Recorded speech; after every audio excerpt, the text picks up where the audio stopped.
Hi, in this video, we're going to talk about meiosis. We're going to also see the menstrual cycle and the different transformation that occurs in the uterus wall during this menstrual cycle. First, let's talk about the meiosis phases. Meiosis is a type of cell division that is its function is to make difference. So unlike the mitosis, which is to produce cells that have the same characteristic and also the same amount of chromosomes, the meiosis is to produce different cells with different amount of chromosome, while in mitosis the cells, mother cells and daughter cells, has the same characteristic, which is 46 chromosome. The meiosis produce haploid cells with 23 chromosomes. And we can see here that in mitosis we have only uh, one you cut the cell once and you have two cells, but in meiosis you see that here the process repeats itself twice and then it produces four daughter cells. And also meiosis is different in male and in female. In male, we have in meiosis, it is normal. You have the different phases: prophase, metaphase, anaphase, and telophase. One produce two cells, and you have prophase two, metaphase two, anaphase two, and telophase two, and it produce also two other cells, and those cells have 23 chromosomes, or they are called haploid cells.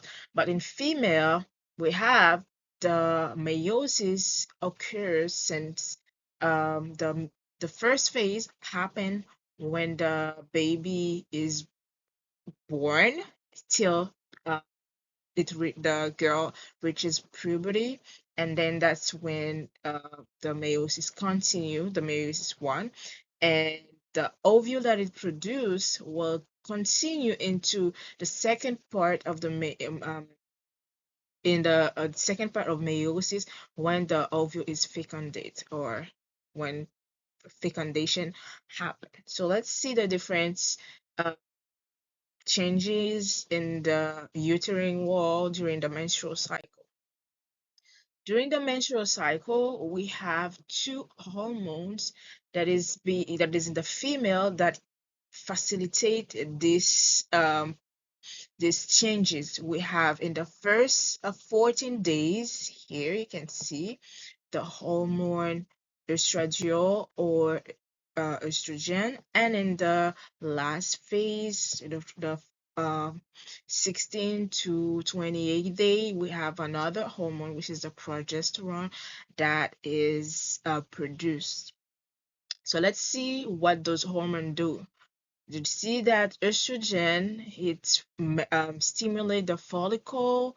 Here you can see till ovulation, and we have hormone like LH also that stimulate, that work together to produce the ovulation with the progesterone.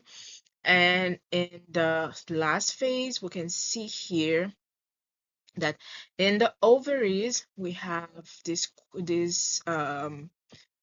organism, I'm sorry, this cell part, which is composed of ovule and also follicular cells. Here you can see the yellow part of this picture is the ovule, and the pink cells that around this is a follicular cells. And here you can see during the follicular phase, you can see the primordial follicle that the girl have since birth is going to uh, grow till it reaches a primary follicle, secondary follicle, and the tertiary follicle. The tertiary follicle is going to uh, be stimulated by the LH hormone, which is going to produce ovulation. Here, the ovule is being released, and then This ovule will stay in the first part of the fallopian tube and wait for the fecundation, or another term, a spermatozoid, to come to fusion with it. And then in the luteal phase, you have this corpus, which is the rest of the follicular cell. And here you have, we call it the corpus luteum. And here you have the corpus obliterans, and then the follicle will disappear for another cycle. But let's see the change in the uterine wall during this. We have during the first part where the follicle, the primordial follicle is when we have the menstruation. That's when the ovule that was ovulated prior is being completely shred. So that's when the menstrual cycle start during the period. And we see that the uterine wall is being destroyed here. You can see that produced the menstruation.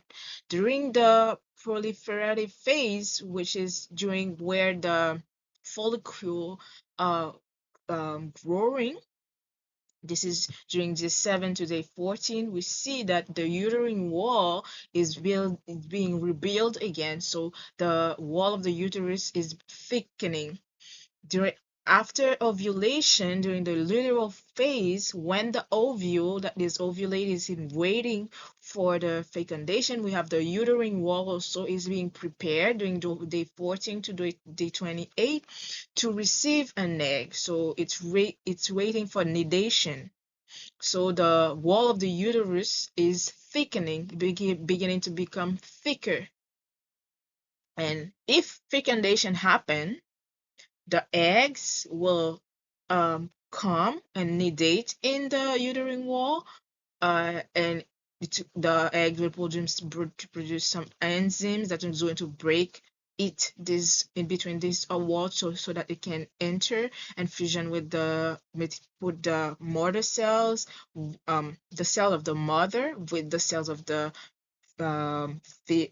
fetus, or the zygote in that case.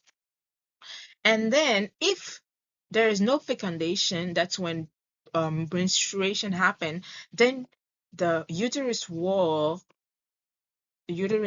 will be destroyed, and it's going to start again at this level, and then a cycle all over again. Let's see if we have the fecundation, the eggs is developed. We'll see that during fertilization here, we see spermatozoid fusion with the ovule, and then you have the zygote, which is a fecundated cell, and then you have the four-cell stage, an embryo with four-cell stage, and here you have a morula, which is a pleiad of cells, and here you have the blastocyte, and this occur during different days. So after a week, you have the morula, and after another week, you have the blastocyte, and the blastocyte is what is going to produce the embryo. And you call the fetus, or you can call the zygote a fetus during the second month of pregnancy till the last month. So that's how the human development happened. Thank you for watching.